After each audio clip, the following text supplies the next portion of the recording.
She needs to show HOA permission for that baby. Cynthia Bellamy, president of our HOA board, stood in the middle of my driveway like she owned it, her hand pressed against my wife's chest where our son rested, barely a week old. Her tone wasn't concern, it was command. My wife froze, clutching the blanket tighter, her face pale in disbelief. Cynthia's lips curled into a smug smile, as if she were delivering some final decree. "You heard me," she said, waving a printed notice inches from my wife's face. "No exceptions. Every occupant requires approval, even infants." I stepped forward before she could shove the paper again. My voice was steady, quiet, and sharper than she expected.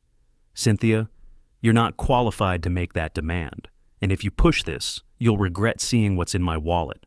Her smirk faltered, just slightly. "If this is the first HOA story you've ever stumbled onto, hear me. This one spirals fast. Subscribe now if you don't want to miss how deep this board's corruption goes. Because what started with a newborn turned into the biggest takedown our neighborhood ever saw. My name is Daniel Mercer. I served 12 years in the Bureau before my son was born, and I walked away from federal service to keep my family safe. I don't play games with paperwork. I know the law, and I know authority when I see it abused. Cynthia thought I was just another quiet homeowner, but she picked the wrong driveway to march into. That baby in my wife's arms, our first, after years of heartbreak, was more than a child to us. He was a promise. My brother didn't make it home from Afghanistan, and before his last deployment, he told me, "Don't let anyone break what you build." When I watched my wife cradle our son, I saw that promise alive again. And in that moment, Cynthia's demand wasn't about a form. It was about whether I'd protect what my brother never got the chance to. The air was still, but my chest burned. The HOA notice she slapped against us wasn't just ink and legal jargon. It was an insult carved into my family's first days together. Our street had been quiet for months, the rows of townhouses lined with the same shutters and sterile lawns.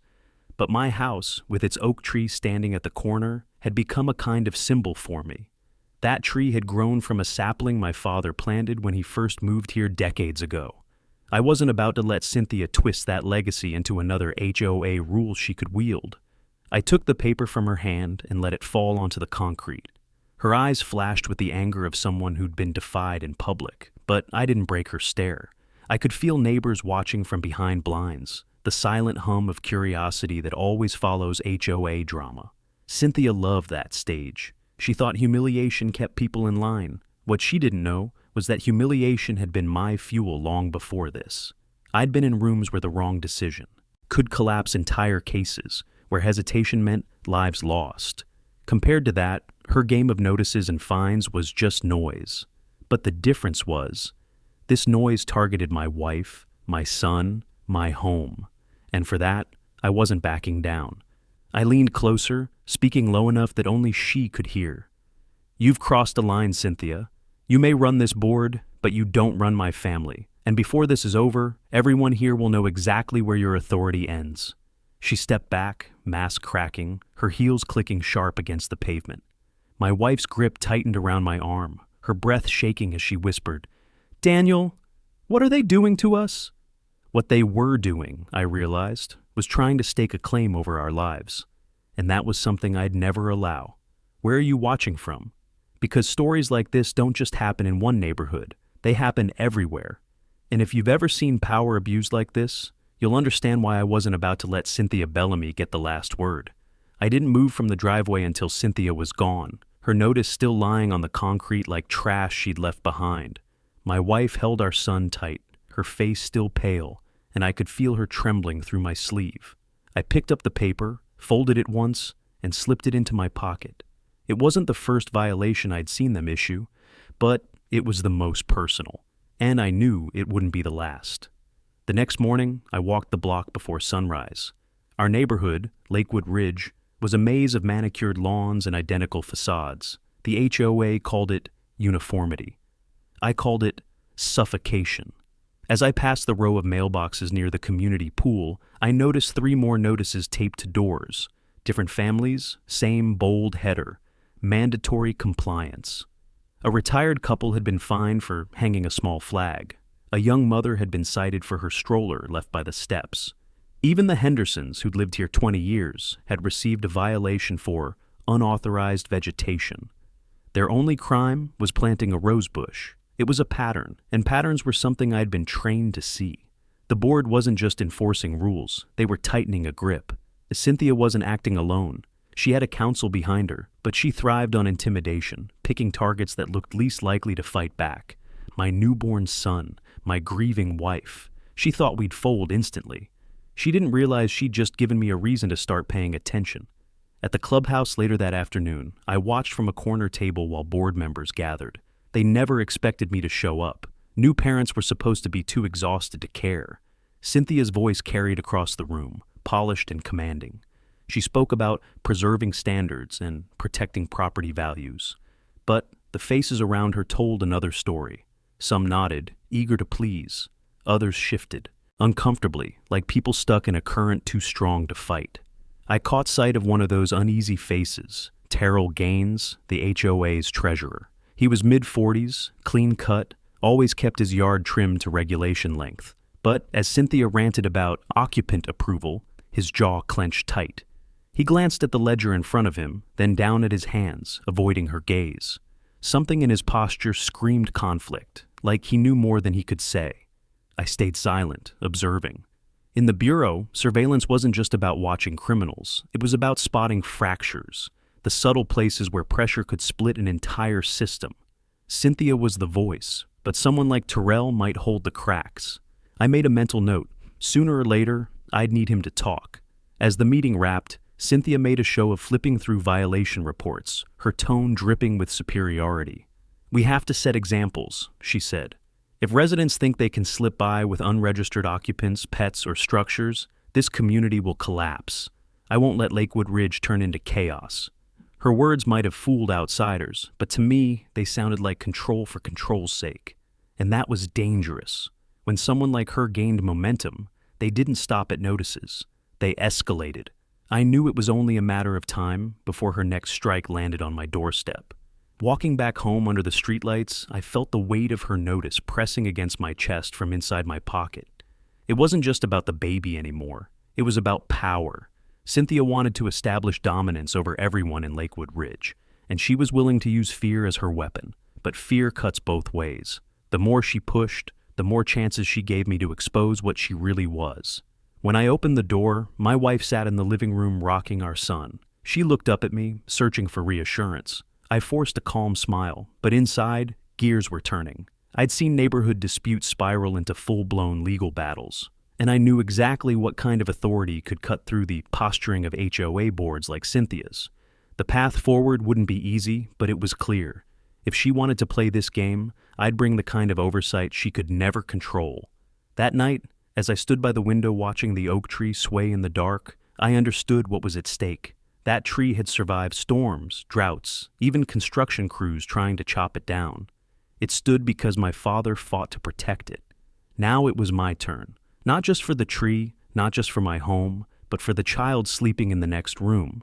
Cynthia thought she had power. She was about to learn there are authorities far beyond her reach. The next evening, I made sure to be at the community gym, around the same time the board liked to meet informally. Cynthia rarely missed a chance to hold court in public spaces, even when it wasn't official. It's business. I wasn't there for her, though. I was there for the treasurer, the one face in that room that hadn't matched her confidence. The gym smelled faintly of rubber mats and disinfectant, weights clanging in the corner as residents worked through their routines. I kept to the treadmill by the window, pretending focus, while Cynthia and two other board members laughed too loudly near the entrance. She carried herself like a queen surveying her territory, gesturing broadly, always certain the room belonged to her.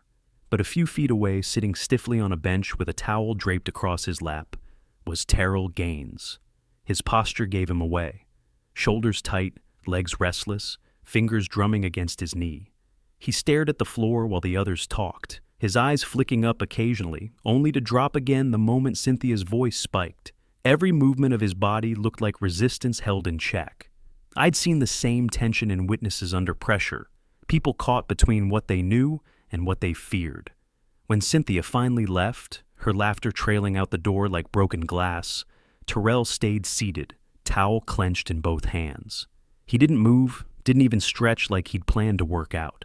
He just sat there, staring at the floor tiles as if they held some secret answer. I approached slowly, giving him space. He glanced up, startled, and for a second his mask slipped. Guilt flickered across his face, followed by worry before he forced a polite nod. "Evening," he muttered, but his voice was strained, thin. I matched his nod, no pressure. In my line of work, you never cornered someone who was already cornered inside. You offered them a door. "Evening," I replied, keeping my tone neutral. Then I left him to sit with his thoughts. From the treadmill across the room, I watched him. He picked up the towel, twisted it, then dropped it back onto his lap. He checked his watch twice but didn't stand.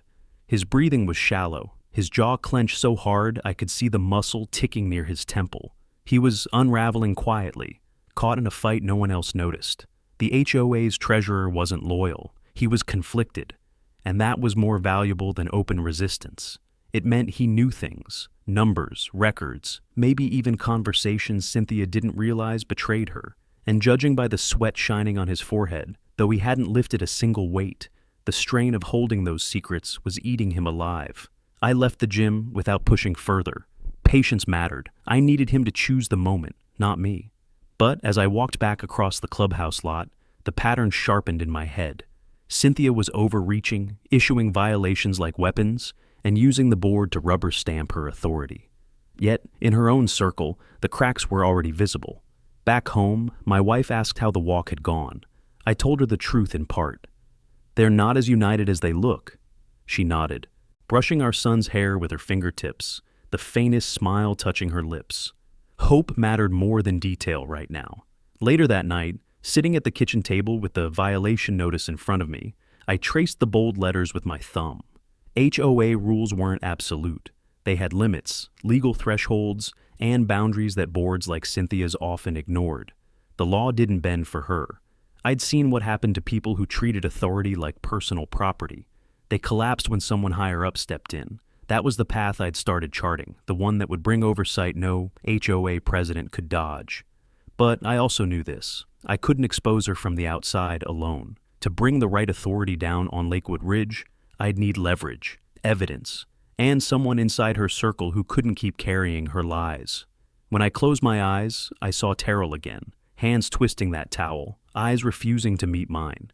He wasn't my ally yet, but his silence was already breaking, and sooner or later, silence cracks louder than shouting. The oak tree outside the window swayed in the night breeze, its branches scratching faintly against the glass. My father once told me it grew stronger every time it bent without breaking. I understood that lesson more tonight than ever. Cynthia had bent this community nearly to breaking, but I could feel it. There were roots deeper than her grip, and with the right pressure, those roots would hold. The oak's branches still scratched faintly against the glass when I woke the next morning, but the calm didn't last long. By noon, another letter appeared in our mailbox, this one stamped in red. Final warning. Cynthia's escalation had begun. She wasn't satisfied with intimidation at the driveway. Now she wanted compliance sealed in writing. My son hadn't even opened his eyes to the world fully, and already the board was threatening his existence as if he were a code violation. I didn't let my wife see the envelope. Instead, I slipped it into my jacket pocket and walked toward the community pool, the place Cynthia loved to use as her stage. It was early afternoon, the sun high, and the area buzzed with families. Children splashed in the water, their laughter bouncing off the cement walls, while parents sat along the edges in neat rows of identical chairs. But hovering near the lifeguard stand was Cynthia, her oversized sunglasses reflecting the pool like some queen inspecting her kingdom. She had a clipboard in hand, the kind she never put down, like it gave her authority no one dared question. I knew why she picked the pool. Visibility. Nothing made her happier than public compliance, neighbors bowing heads as she handed out notices. Today she was lecturing a young father about the shade umbrella he'd set up too close to the fence. His little girl clutched his leg, her face hidden, while Cynthia wrote furiously on her form. The father's shoulders sagged, defeated before he even spoke. She thrived on that reaction. I walked past them deliberately, meeting Cynthia's eyes as I passed. Her smile twitched, but she didn't call out. Not here, not with so many ears listening. Still, I knew the letter in my pocket was her real message: bend or be broken. I sat near the shallow end, letting the humid air and chlorine sting ground me. Around me, whispers moved like ripples. A couple of neighbors leaned toward each other, voices low. Words like, not fair, another fine, and can't keep this up, carried just enough for me to catch. The pattern wasn't hidden. It was written across every nervous glance, every stiff posture. People weren't blind. They were scared. That was the problem with intimidation. It looked strong until someone tested it, and I intended to. But to do that, I needed to push Cynthia further, force her to show the hand she was hiding. The Bureau had taught me well. Pressure reveals cracks. As I watched, Terrell arrived. He walked slowly, shoulders hunched, his gym bag slung loosely over one arm. He didn't approach Cynthia. Instead, he found a seat at the far corner, away from her circle of influence. His gaze tracked the pool deck, careful, scanning like a man waiting for someone to call him out. But he didn't write anything. His clipboard stayed closed. His body language told the same story as before: unease, conflict. He tugged at his collar twice, then rubbed his palms together like he couldn't shake something off. When Cynthia waved in his direction, he lifted a hand but didn't smile. It was the kind of gesture that looked polite from afar, but up close, it was hollow. I leaned back, sunglasses shading my eyes, and studied the scene. Cynthia strutted around the pool, a hawk circling. Neighbors avoided her eyes. Terrell avoided her reach. And beneath the surface, the community simmered. I could almost hear it. The quiet buildup before people chose sides. The letter in my pocket burned like a brand. Final warning, it said, as though a newborn required paperwork, as though family could be itemized and regulated. My hands tightened around the armrests of the chair. This wasn't about rules anymore. It was about testing whether I'd fight back. As the sun dipped lower, I rose and walked directly toward Cynthia, her head lifted, sunglasses tilting down just enough to reveal the smug curl of her lips. She thought she'd broken me with her notice. I stopped short, close enough that the neighbors could see, and pulled the folded letter halfway out of my pocket before sliding it back in. Her smile faltered.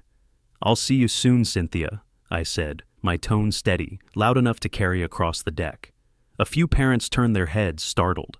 She blinked once, caught off guard by the calm in my voice. For a woman who thrived on public dominance, losing control of the script was a wound she couldn't hide.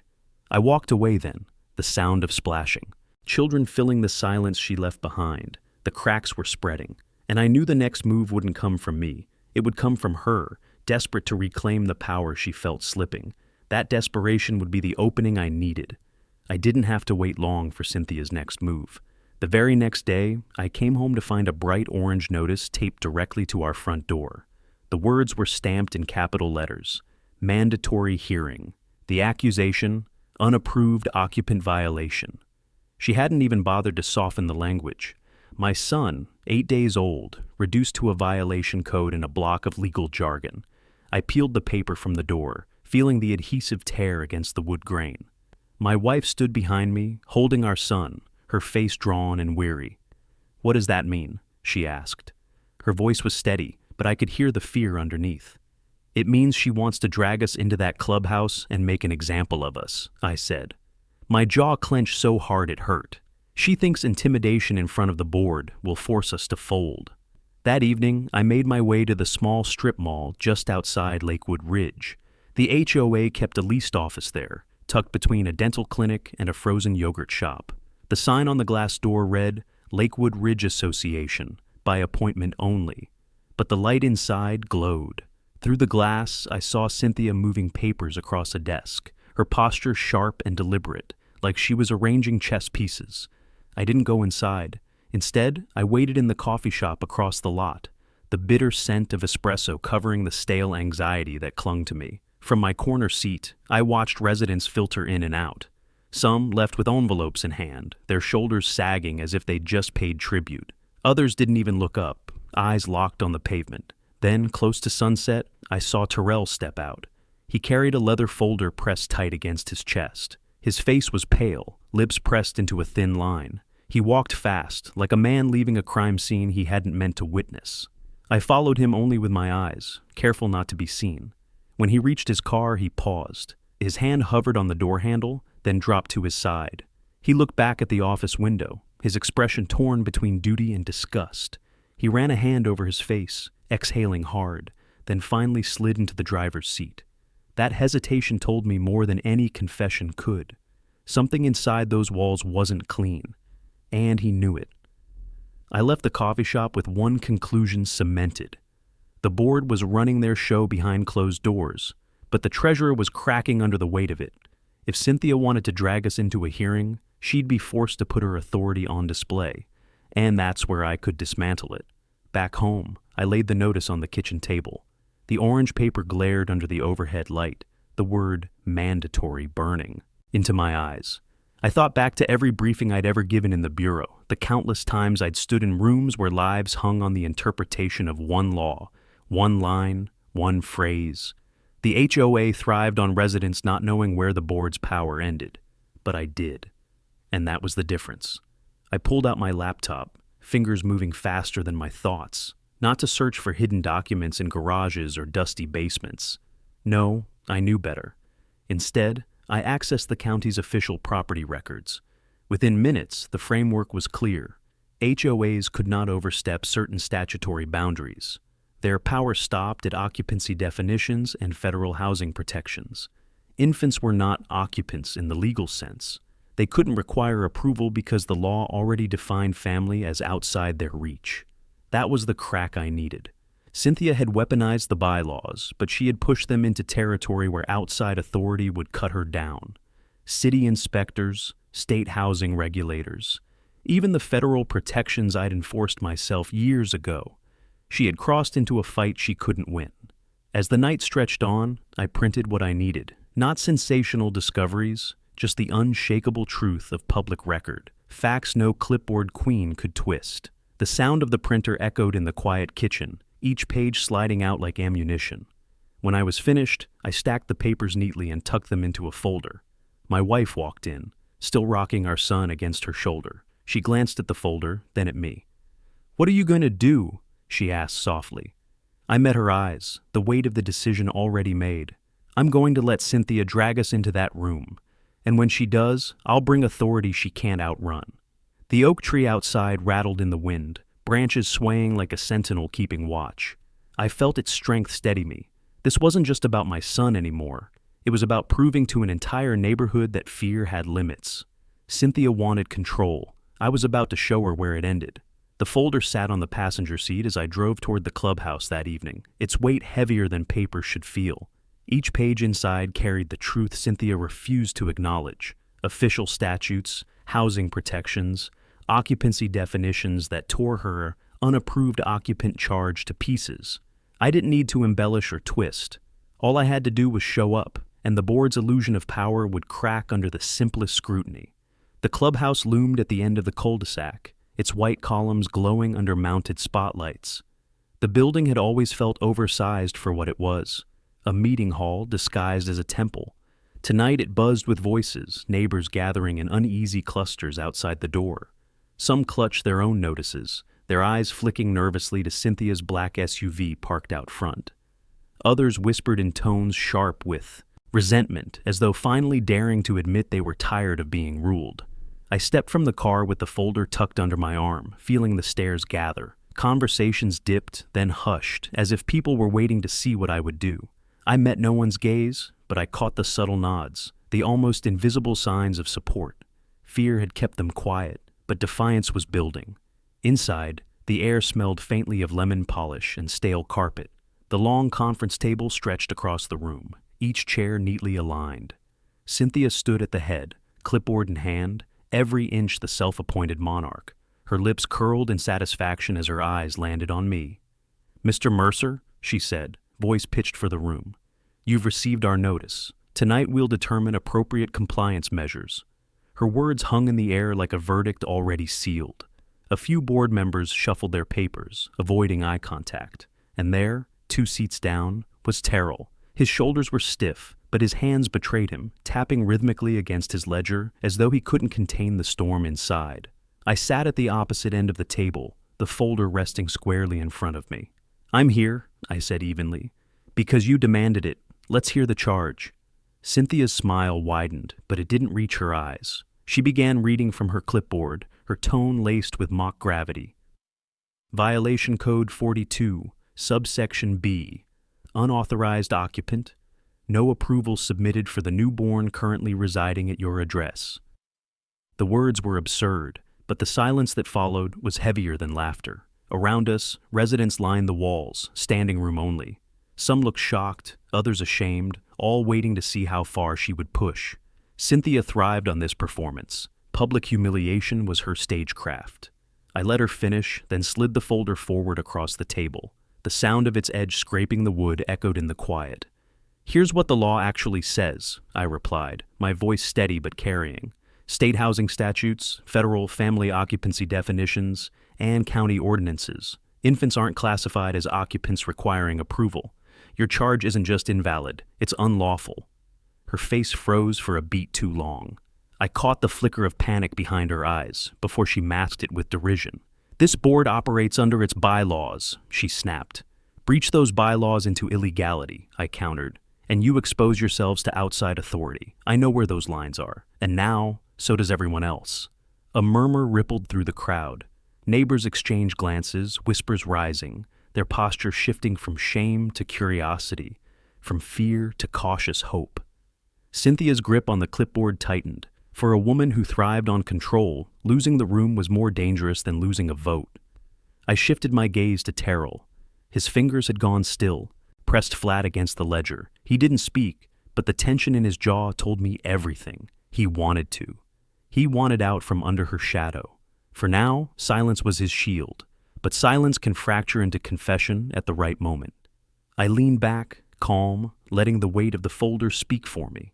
The strategy wasn't to yell or fight. It was to expose, to pull the rug of false authority out from under Cynthia's feet. She wanted a stage. I'd just turned the spotlight into interrogation. The oak tree outside the clubhouse swayed in the night breeze, its branches visible through the tall windows. A reminder of roots that couldn't be shaken by shallow storms. My family was part of that legacy. Cynthia might think she could write us out with ink and fines, but her power stopped at the border of the law. As the meeting dissolved into whispers and shifting seats, I knew the battle wasn't over. Cynthia would strike again, harder, desperate to restore control. But now the neighbors had seen the first crack in her armor, and once people see weakness and tyranny, they never forget it. The meeting didn't end with a gavel strike or a vote. It ended with Cynthia's glare cutting across the table like broken glass. She gathered her clipboard and stormed from the room, her heels striking sharp against the carpet. Neighbors parted in silence, but the whispers kept building behind her like waves. People had seen the crack, and cracks spread. I didn't linger. I collected my folder and stepped out into the night air. The clubhouse lights spilled across the parking lot, casting long shadows toward the oak tree swaying in the distance. My wife waited at home with our son, and I wanted nothing more than to hold them both. But halfway to my car, I heard footsteps quicken behind me. "Mercer, wait!" I turned. It was Terrell Gaines. His voice was low, almost swallowed by the chirp of crickets, but his urgency was impossible to miss.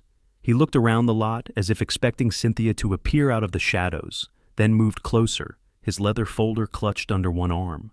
The lines on his face looked deeper tonight, his shoulders sagging as though carrying more than the weight of numbers. "You've got to understand," he said, his words tumbling out. "This isn't just about your kid. Cynthia's been pushing things past the limit for months. Fines, fees, special assessments. She's making calls none of us voted on." I studied him carefully. The gym tension, the poolside hesitation. It was all boiling to the surface now. His hands fidgeted with the folder, knuckles whitening. "Why are you telling me this?" I asked. His answer came with a visible swallow, as if saying the words made them heavier. "Because last week she ordered me to move funds from the reserve account. Thousands.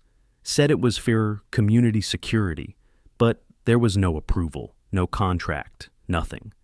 I signed off because I didn't think I had a choice." His eyes darted toward the clubhouse, then back to me. "But it's eating me alive. If the auditors see it, I'm finished. She made me complicit." The confession hung in the humid air between us. Terrell's body spoke louder than his words, his hunched frame, his darting eyes, the way he shifted his weight from foot to foot, like a man braced for collapse. He wasn't loyal to Cynthia. He was trapped, and tonight, he'd cracked. "Do you have proof?" I asked. He exhaled shakily, then tapped the folder under his arm. "Ledgers, transaction records. I can't hand them over, not yet. But I can point you where to look, county finance office. They'd have to log any large withdrawals for reserve funds. If you compare dates, you'll see the gaps." I nodded slowly. This wasn't the kind of discovery you stumbled on in a garage or a box of papers. This was official, verifiable, records the HOA couldn't bury. If Cynthia had dipped into funds without authority, it was bigger than a violation notice. It was grounds for outside intervention, and she'd dragged her entire board into liability. Terrell's voice dropped to a whisper. "She thinks she's untouchable, but if someone from the outside starts asking questions, she'll crumble. I know it." His words weren't just a leak of information. They were a plea to be freed from the noose Cynthia had tied around his neck. I reached out and rested a hand on his shoulder, steady, not forceful. "You did the right thing tonight," I said quietly. "And I'll handle what comes next."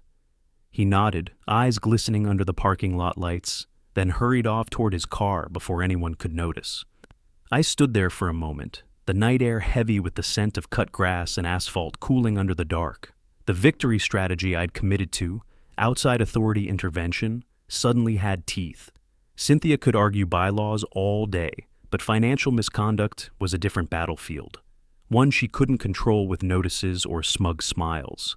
Driving home, I kept the image of Terrell's hunched shoulders in my mind. A man trapped between silence and conscience, finally daring to lean toward the latter. His fracture was my opening. And with that opening, I could bring authority to bear in ways that would make Cynthia's clipboard look like a child's toy. When I walked inside, my wife was rocking our son by the window. She looked up, searching my face. I kissed her forehead, then whispered, "We're closer than she thinks." The oak tree's branches brushed against the glass again, steady, unbroken. Cynthia had escalated the fight. Now I had the leverage to end it. The night after Terrell's confession, I barely slept. Every time I closed my eyes, I saw the way his fingers dug into that folder, the terror in his eyes as he whispered about reserve funds being siphoned away. It wasn't just a violation of trust. It was theft dressed in official, stationery. Cynthia had escalated beyond intimidation into criminal territory, and the only thing keeping her afloat was the silence of men like Terrell. That silence was ending. By morning, my plan had crystallized. I didn't need to convince neighbors with speeches or fight her notices one at a time. I needed to bring oversight into her world, the kind of oversight that couldn't be bullied or brushed aside. That meant county finance officials, auditors, and, if necessary, federal housing regulators. And I knew exactly how to start. The county office building sat downtown, a gray slab of concrete and glass that smelled of paper, coffee, and bureaucracy. I'd walked halls like these my entire career, and the rhythm came back instantly. The shuffle of clerks, the buzz of phones, the faint hum of fluorescent lights. Unlike Cynthia's clubhouse empire, this place operated on records, not personality. At the clerk's counter, I requested access to HOA financial filings. Every association had to submit them. Expenditures, assessments, reserve balances, basic transparency under state law. The woman behind the glass didn't blink. She slid me a request form, stamped it, and told me to wait. 10 minutes later, I was sitting at a long oak table in the public records room, a stack of binders and ledgers spread out before me. Flipping through the documents, I felt the weight of patterns taking shape. Ordinary transactions flowed month to month, maintenance, landscaping, utilities. But then the irregularities appeared, a lump withdrawal here, another there, all tagged security expenditures. Thousands drained without matching invoices or contracts. The dates lined up perfectly with what Terrell had told me. It was enough to confirm his fears, and enough to trigger outside scrutiny if pushed through the right channel. I pulled out my phone, scanning key pages into a secure drive. Not fabrications, not rumors, but certified county copies. Cynthia might shout bylaws until her voice broke, but she couldn't shout down official records. When I stepped back onto the street, sunlight glared off car hoods and windows, but I felt something stronger than heat. Momentum. For the first time since Cynthia had cornered my wife in our driveway, I wasn't just reacting. I was moving forward. That afternoon, I drove to a small diner near the edge of town, neutral ground. Terrell was already there, seated in a booth at the back, his folder still clutched like a lifeline. His eyes darted toward me as I slid into the seat opposite him. But this time, there was something different. Resolve pushing through the fear. I checked the records, I told him quietly. The withdrawals match exactly what you said. She's diverting funds without contracts. It's on paper, official, undeniable. He exhaled slowly, shoulders sagging. His hands trembled as he reached for his coffee. So it's real. I kept telling myself maybe I misread it. Maybe I was overreacting. But she ordered it directly. I'm treasurer in name only. She makes the calls, I sign, or get replaced. You won't be the one exposed, I assured him. These aren't secrets buried in garages. They're county records, public. Anyone could request them. What matters is pushing them into the right hands. Inspectors, regulators, even the state attorney if it comes to that. His gaze met mine, fear still there, but mixed with something else. Hope, maybe. And you'd really do it? Bring in outside authorities? I leaned closer, my voice firm. I've spent my life watching what happens when unchecked power goes too far. Cynthia's power ends where the law begins, and I'll make sure the law steps in. For a moment, silence hung between us, broken only by the clatter of dishes and the hum of conversation around the diner. Then Terrell slid his folder across the table. If you're going to take her down, he said, voice unsteady but clear, then you'll need this too. Internal notes, board memos, drafts of assessments she never filed properly. I can't hand them over officially yet, but you'll know what to look for. I placed my hand on the folder, meeting his gaze. You've already done more than enough. The rest is on me. When I left the diner, the folder under my arm felt heavier than before. But this time, it wasn't burden. It was leverage, proof, authority waiting to be called in. Back home, I set the folder on the kitchen table next to my own stack of county copies. My wife watched from the doorway, our son resting against her shoulder. Her eyes searched mine, and I gave her the answer without words. This wasn't just about us anymore. Cynthia had built her throne on lies, and I now had everything I needed to pull it down. The oak tree outside swayed again in the evening light, its branches reaching wide like arms shielding the street. For years it had been just a tree. Tonight, it felt like a witness. I spent the next 2 days in preparation, every moment threaded with purpose. The folder Terrell had given me sat open on the kitchen table, its contents spread across the wood like pieces of a puzzle. Internal notes, half-finished drafts of assessments, memos scribbled with Cynthia's signature scrawl. It all spoke to the same truth.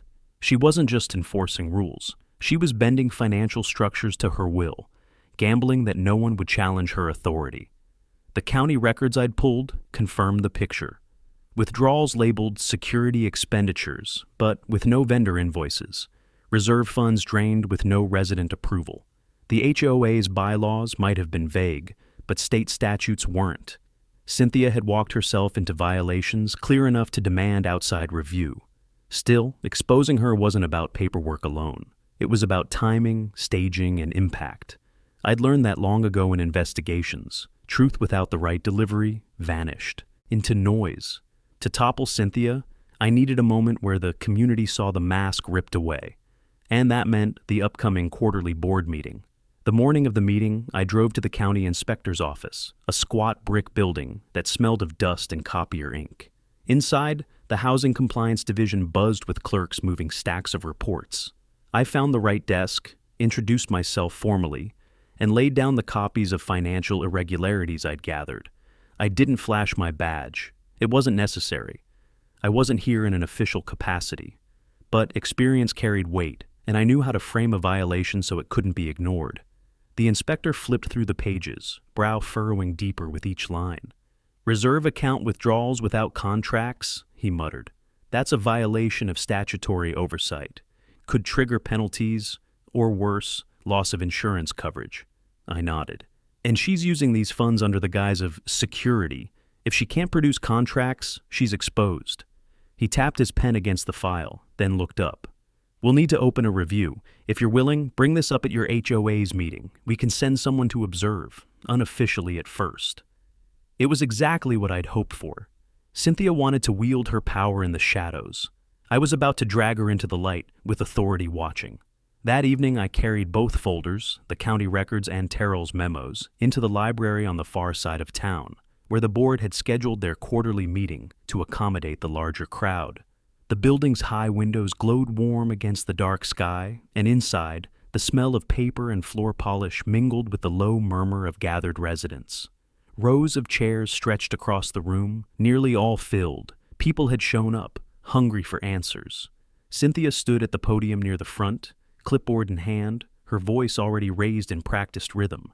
She was laying out new community safety initiatives, peppering her speech with words like mandatory and non-negotiable. Each phrase was designed to grind down resistance before it formed, but the faces in the crowd weren't docile anymore. They were tight, focused, waiting. I took a seat near the aisle, placing my folders in plain view on my lap. Across the room, I caught sight of Terrell. He sat stiffly at the board's table, his gaze locked downward, but his hands no longer trembled.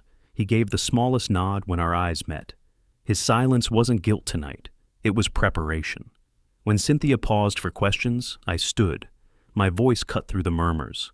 Before you approve any new initiatives, the community deserves to know where their money is going.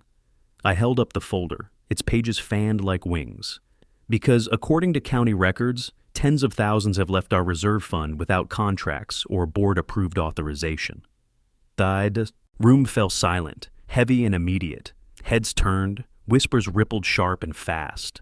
Cynthia's smile froze, her fingers tightening around her clipboard. "That's a gross mischaracterization," she snapped, her tone suddenly defensive. But I didn't waver.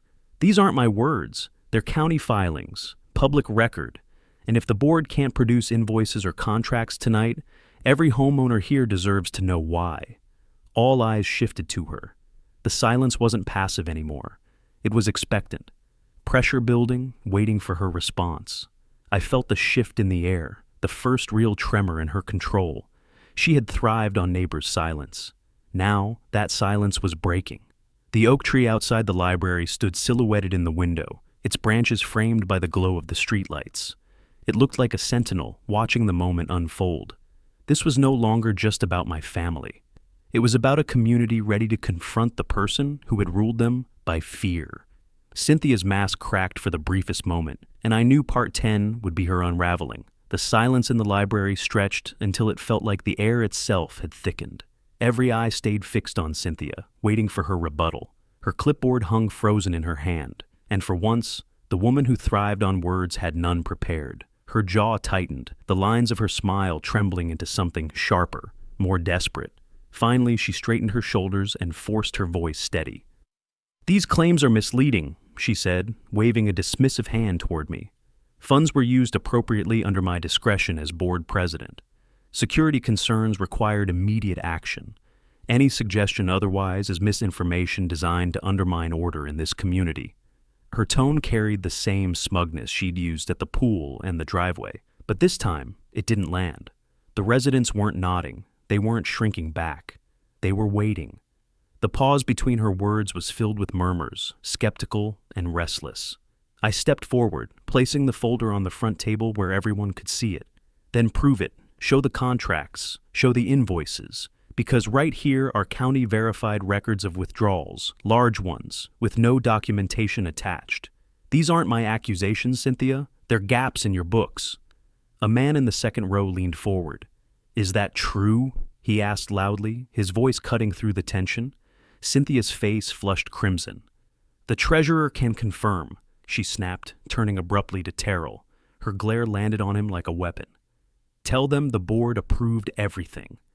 All eyes shifted to Terrell. He looked up slowly from the ledger in front of him, his throat working as he swallowed. His fingers tightened around the pen he held, knuckles pale. His silence stretched. And then he spoke, his voice low but clear enough to reach the back of the room. "I can't confirm that," he said. The room erupted in gasps, whispers, chairs creaking as neighbors leaned in. Cynthia's eyes widened in fury, her lips parting to cut him down, but Terrell didn't stop. He closed the ledger with a deliberate motion and placed it flat on the table. Withdrawals were made without full board approval. I signed because I was pressured. I regret it. The words detonated through the room. It wasn't just my folder now, it was confession from within her own circle. Cynthia slammed her clipboard onto the table, her composure slipping. "You spineless coward," she hissed, loud enough for everyone to hear. "After everything I've done to hold this place together—" "No," a woman in the back interrupted, her voice trembling but fierce. "After everything you've done to tear it apart." The dam broke. Voices rose, neighbors speaking over one another. "You fined me for my flag," someone shouted. "You made me rip up my garden," cried another. The room buzzed with anger, years of resentment spilling free in one surge. Cynthia tried to raise her voice above the chaos, but her words drowned in the tide. The more she barked about standards and order, the louder the residents grew. She had ruled with fear, but fear collapses once exposed. I let the uproar rise before I spoke again, my tone calm, but cutting through the noise. This isn't about flowers or strollers or flags. This is about abuse of authority and misuse of funds. If the board can't produce evidence tonight, I'll be filing a formal complaint with county inspectors. And believe me, they won't stop at a clipboard excuse. The inspector I'd spoken with earlier stood quietly at the back, blending into the crowd. He hadn't needed to step in. The damage was already done. Cynthia had been forced to reveal herself, stripped of polish and control, in front of the very people she'd ruled over. Terrell's shoulders slumped, relief softening the tension that had bound him for weeks. He looked at me and for the first time, his eyes didn't hold fear. They held resolve. He'd chosen his side. Cynthia's hands trembled as she snatched her clipboard and shoved it into her bag. "This meeting is adjourned," she barked, but the declaration rang hollow. The neighbors weren't following her out. They were staying, talking to one another, organizing in whispers that would soon turn to action. As she stormed toward the exit, I caught the reflection of the oak tree through the library's tall windows, its branches swaying in the night breeze. It wasn't just my fight anymore. The roots had spread, and the community was beginning to stand. The battle wasn't finished, but Cynthia had lost her stage, and soon she'd lose everything else. Neighbors lingered long after Cynthia stormed from the library, the energy in the room refusing to settle. People clustered in small groups, voices sharp with indignation, some trembling with relief. For years they had been fined, humiliated, pushed into silence, and now the dam had broken. The library, once sterile and quiet, pulsed like a courtroom after a verdict. I stayed near the front, answering questions, letting people vent. "She fined me for leaving my trash can out 1 hour past pickup," one man said, his fists balled at his sides. A woman added, "She told my daughter's service dog was non-compliant." Every story added fuel to the fire, and I knew what they needed wasn't just release, it was direction. I stood at the podium Cynthia had abandoned, the wood still warm from her hands. The crowd quieted almost instinctively, eyes turning toward me. The hush wasn't fear this time, it was expectation. "Listen," I began, my voice carrying through the high-ceilinged room. "What happened tonight isn't about me or my family. It's about every one of you who's been threatened, fined, or shamed for living your lives in this neighborhood." I lifted the folder of county records high enough for everyone to see. This isn't rumor, it's proof. Funds have been drained, authority abused, and it ends now. Murmurs of agreement rippled through the rows of chairs. A man near the back shouted, "So what do we do about it?" That was the question. I drew a steady breath. We do what Cynthia never expected. We stand together. We contact county inspectors formally, as a community. We demand audits, we demand accountability, and we vote for leadership that serves us, not controls us. Fear has ruled this place too long. Tonight proved it doesn't have to. Applause broke out, hesitant at first, then swelling into something undeniable. It wasn't polite clapping. It was a release of anger, a declaration of unity. People who had hidden behind curtains when Cynthia walked the street were now standing, clapping, some even shouting. In the front row, Terrell rose slowly to his feet. His hands trembled as he adjusted his ledger, but his voice, when it came, was steady. "I enabled her," he admitted, his words aimed at the room. "I signed documents I shouldn't have, but I'm done being complicit. I'll cooperate fully with inspectors. You have my word." The room erupted again, not in anger, but in gratitude. Neighbors stepped toward him, clapping him on the shoulder, murmuring thanks. His confession had transformed him from accomplice to ally, and that shift strengthened the entire room. I let the noise settle before speaking again. The next board meeting will not be business as usual. We'll petition for a recall vote. We'll submit the records to county oversight. And until then, every one of you has a voice. Use it. No more hiding behind blinds. The inspector, who had quietly observed, stepped forward at last. He cleared his throat, his badge glinting under the fluorescent lights. "What I've seen tonight is sufficient cause to open a preliminary review," he said, firmly. "I'll be requesting documents from this HOA within the week. If records are missing, if funds are unaccounted for, consequences will follow." The crowd roared, some cheering, others crying. It wasn't just relief, it was vindication. Cynthia had built her power on the assumption that no one would challenge her, that authority was hers to invent. But now the community had seen the truth, and the law was aligning against her. As people filed out into the night, conversations buzzed with a new tone, not fear, but resolve. They talked about petitions, about upcoming elections, about how they'd been silent too long. A group of younger parents even started exchanging numbers by the door, planning to organize formally. I stood at the library's entrance as neighbors passed, shaking hands, accepting thanks. But I wasn't celebrating, not yet. Cynthia had lost her stage tonight, but people like her didn't vanish quietly. She would try to claw back power, to intimidate, to spin lies. Still, she no longer held the crowd. That belonged to the people now. Outside, the oak tree loomed dark against the starlit sky. Its branches spread wide like a guardian. For years, it had been a reminder of my father, of promises planted deep. Tonight, it felt like the emblem of something larger, roots shared across every home in Lakewood Ridge. As I closed my car door, the voices of neighbors still echoed from the parking lot. They were no longer whispering in fear. They were speaking loudly, publicly, together. Cynthia had ruled alone. I had stood alone.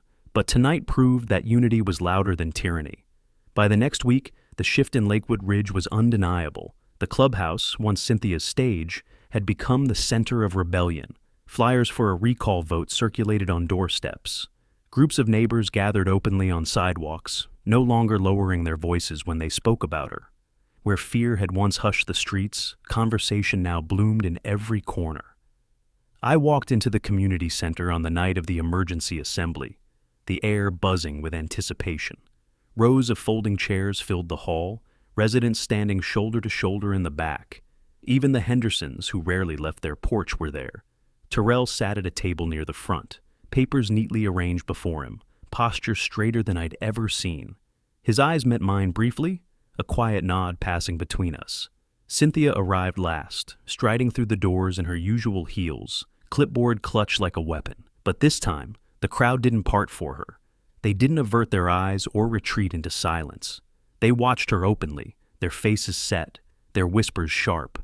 The power she once drew from intimidation was gone before she even reached the stage. The meeting opened with routine procedure, but no one cared about the minutes or the agenda. When the floor turned to community business, hands shot into the air, voices overlapping, demanding answers. One by one, neighbors spoke, recounting fines, humiliations, and abuses. A woman described being ordered to remove a swing set her grandchildren used. A father spoke about threats for parking in front of his own house. Each story fueled the momentum, and Cynthia's forced smile cracked with every word. Then came the turning point. The inspector, seated quietly in the front row, stood and addressed the room. "We've reviewed preliminary filings from Lakewood Ridge Association," he said. "There are discrepancies, significant ones, in reserve fund expenditures, missing documentation, unauthorized withdrawals, and inconsistent approvals. This matter has been escalated for formal review." Gasps swept the hall, followed by applause. Cynthia slammed her clipboard onto the podium, her voice rising in a frantic pitch. "This is slander, misinterpretation. You don't understand what it takes to maintain order." But the room didn't bend. Instead, it rose. A man near the aisle shouted, "We understand enough. We're done with you." Applause thundered again, louder, rolling across the hall like a tide. Terrell stood then, his voice carrying over the noise. "As treasurer, I admit I failed to stop it sooner, but I won't hide anymore. I support full cooperation with county auditors and a recall vote effective immediately." His hand trembled only slightly as he set the ledger on the table in front of him. No more secrets. The hall exploded. Cheers, stomping feet, the sound of relief breaking into celebration. Residents turned on Cynthia with a force she couldn't contain. She tried to shout them down, waving her clipboard like a shield, but no one listened. Her voice drowned beneath the voices of dozens, of a community no longer afraid. I didn't need to add more, but I did, stepping to the microphone at the side of the stage. Cynthia thought fear was power. Tonight, you proved unity is stronger. No family should be treated like a violation. No neighbor should be fined into silence. This neighborhood belongs to its people, not to one woman's clipboard. The words were met with a standing ovation. The inspector nodded firmly, taking notes, already preparing the case that would close the final door on Cynthia's reign. When the meeting adjourned, she stormed out, her heels echoing down the hall. But no one followed, no one begged. The spell was broken. Outside, the oak tree at the edge of the community center caught the glow of the streetlights. Its branches spread wide, as if embracing the night. My wife stood there with our son in her arms, her smile soft but certain. "It's over," she whispered as I reached them. I looked around at the neighbors still gathered in clusters, voices raised in laughter, plans, hope. Cynthia's grip was gone, but something stronger had taken root. Not fear, not silence, community. I wrapped my arm around my wife, kissed the top of my son's head, and felt the weight I'd carried since that first violation notice finally lift. My family was safe. Our home was safe. And for the first time in years, so was Lakewood Ridge. If you want more stories of homeowners standing up to HOA tyranny, hit subscribe right now, share your story in the comments, and let me know where you're watching from.